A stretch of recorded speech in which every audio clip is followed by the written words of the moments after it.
Hello friends, स्वागत आहे सर्वांचं आयुर्वेद सिलेबसवरती। तर आजच्या व्हिडिओमध्ये आपण दूषिविष आणि गरविष याबद्दल पाहणार आहोत। तर सर्वात पहिले दूषिविष।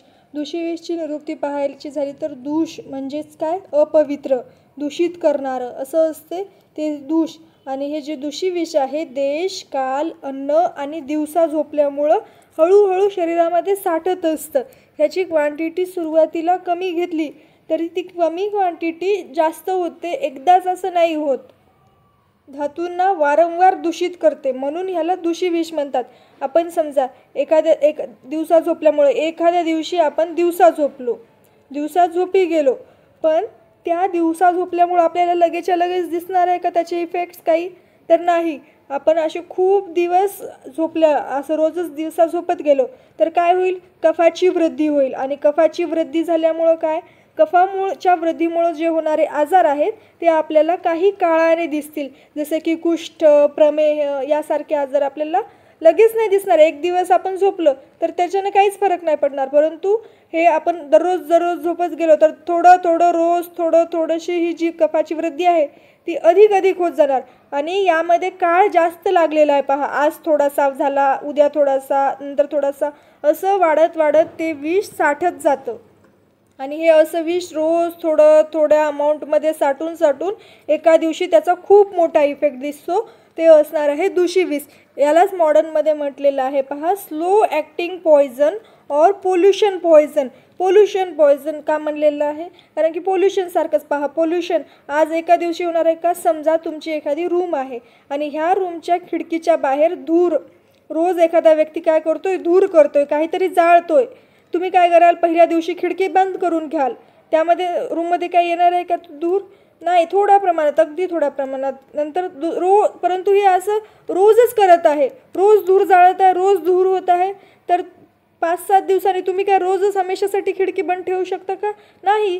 मग हे थोडा प्रमाणात करून येणार आहे, मग काही महिन्यांनी तुमच्या बॉडीवर त्या धुराचा परिणाम दिसेल। जसे की दिल्लीसारखे शहरं घ्या, दिल्लीसारख्या शहरामध्ये पोल्युशन, तिथल्या लोकांना साम्य झालेलं आहे, परंतु ते थोडं पोल्युशन त्यांच्या शरीरामध्ये जाऊन त्याचे इफेक्ट्स त्यांना काही दिवसांनी दिसतील, लगेचच्या लगेच दिसणार आहेत का?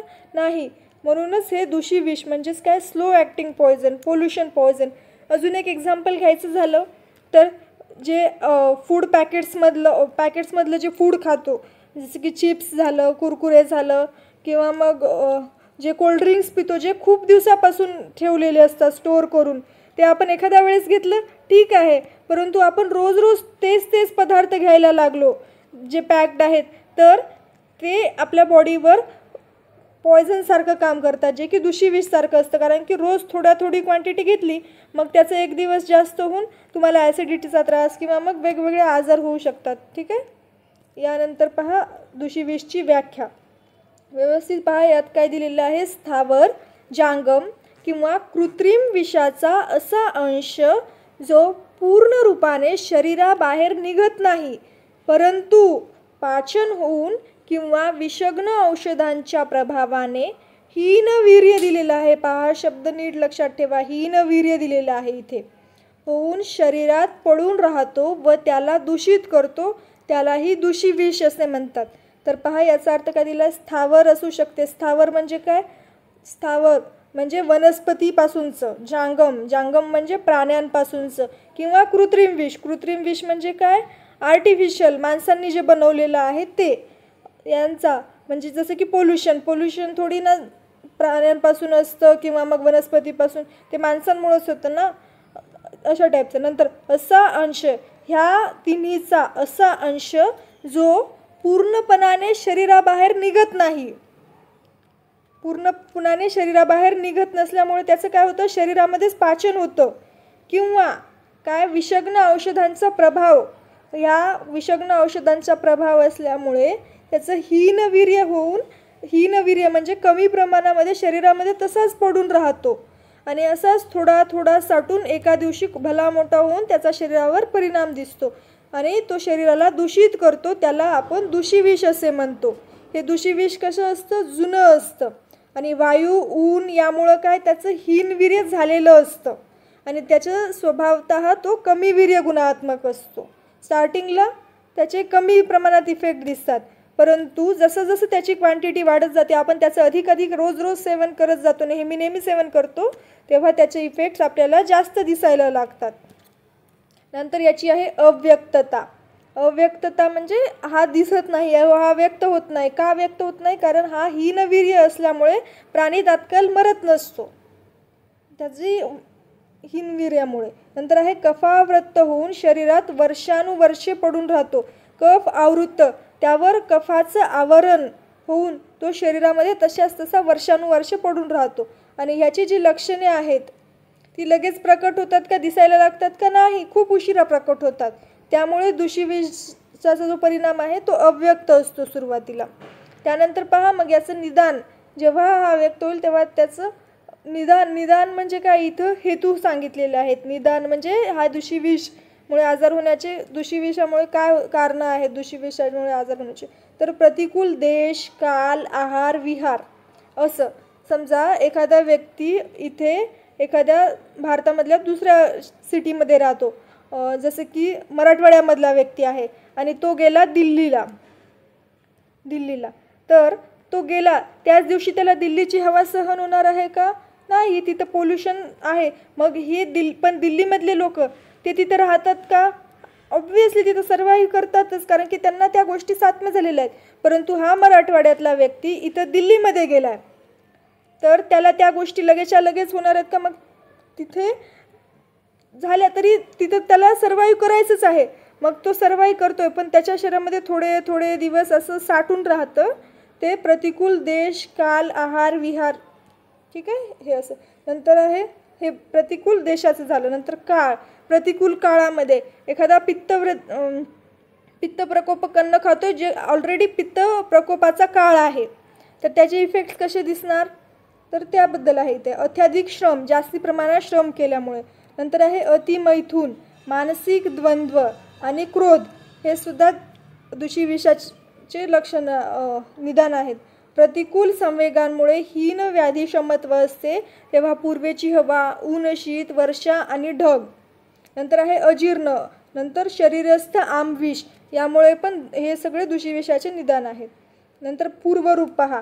पूर्वरूप म्हणजेच काय, दूषिविषामुळे जे आजार होणार आहेत त्याच्या अगोदर काय काय लक्षणं दिसतात ते आहे पूर्वरूप. निद्रा, शरीर गौरव, जांभई. रूप लक्षणे काय असतील दूषिविषामुळे होणाऱ्या आजाराची, तर शरीरस्थ रक्तदृष्टी होते आणि त्यामुळे शरीरावर फोड, चट्टे, किटीप, कोष्ठ यासारखे लक्षणे दिसतात. नंतर आहे दुसरं लक्षण अजीर्ण.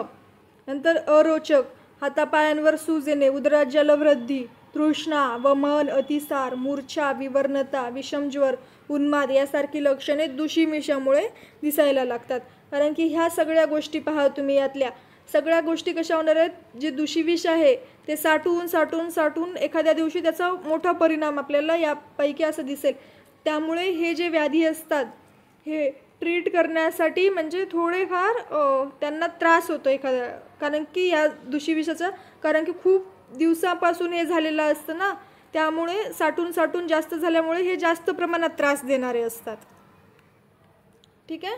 नंतर आहे अधिष्ठान भेदाने लक्षण. अधिष्ठान भेदाने म्हणजे, अधिष्ठान म्हणजे काय, त्यांचं स्थान. आमाशय आहे कशाचं स्थान आहे, पित्ताचं. पण ह्या इथे कशाची लक्षणे दिसतात, कफवाताची लक्षणे, जशी की अतिसार, मुख दुर्गंधी, स्वर विकृती, हे सगळे. ठीक आहे. नंतर पक्वाशय हे कशाचं स्थान आहे, वाताचं. इथे वात पित्ताचे लक्षणे दिसतात, जसं की विषमज्वर, कटिशूल, शुक्रक्षय. नंतर पहा रोग्याच्या डोक्यावरचे केस व शरीरावरील लोम जे आहे ते झडतात आणि कापलेल्या पक्षाप्रमाणे रोगी दिसतो, असं पुस्तकात लिहिलेलं आहे, कापलेल्या पक्षाप्रमाणे दिसतो म्हणून. ठीक आहे. रोग्याच्या डोक्यावरचे केस आणि शरीर म्हणजे जसं की कॅन्सर सारखा जो आजार आहे त्यामध्ये आपल्याला ते किमोथेरपीमुळे होतं, परंतु आपल्याला लक्षात ठेवण्यासाठी हे पहा, कॅन्सरसारख्या आजारात रोग्याच्या डोक्यावरचे केस आणि शरीरावरचे लोम झडतात, हे असं दूषिविषामुळे होतं. कॅन्सर पण काय लक्षात ठेवायला पहा ना, कॅन्सर काय एका दिवसामध्ये होतो का, नाही. आपण जो आपली लाईफस्टाईल आहे त्यामध्ये रोज आपण बाहेरचं अन्न खाल्लं तर ते, किंवा मग ज्या गोष्टींचं सेवन नाही करायचं त्या रोज केल्या तर ते साठून एखाद्या दिवशी त्याचं खूप मोठं दिसतं आणि त्याचंच रूपांतर कॅन्सरमध्ये सारखं होतं. ज्या धातूत दूषिविष स्थित असते त्याच धातूची दृष्टी उत्पन्न होते. रस धातूमध्ये जर दूषिविष असेल तर कशाची दृष्टी होणार, रसाचीच, असं टाईपचं. परंतु हे पहा, शुक्रामध्ये जर आपल्याला धातूंची दुष्टे उत्पन्न झालेली दिसत आहे, शुक्रामध्ये जर दूषिविष स्थित असेल तर शुक्राची धातूची दुष्टी होते, परंतु थोडंफार ते रक्त यामध्ये पण दिसणार, कारण की रसापासूनच रक्तापासूनच असं होत होत शुक्र निर्मिती झालेली आहे.